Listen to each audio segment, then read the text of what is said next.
Alloh meni kechirsin, men yoshligimda otamning kassasidagi pullardan bildirmasdan olganman. U paytlar juda yosh edim. Hozir otamga qanday aytishni bilmayapman. Nima qilsam to'g'ri bo'ladi?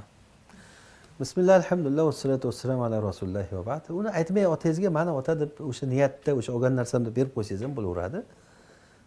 Aytsangiz ham otangiz xafa bo'lmaydi. He, ular odam bo'lmaydi deb qo'yadi, bo'ldi, shu bilan o'tib ketaveradi. Otadan xijolat bo'ladi odam. Ota bilan bola o'rtasida bu narsa yengil-ku, ota xafa bo'lmaydi, siz o'ylamang. Ota bolasidan xafa bo'lmaydi. Ja bo'lsa bir kulib qo'yishi mumkin.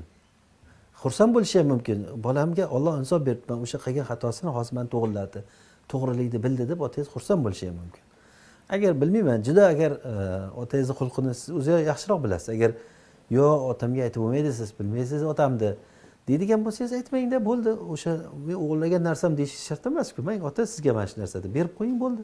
Niyatingizda o'sha olgan narsangiz bo'ladi. Shu bilan qutulasiz. Vallohu a'lam.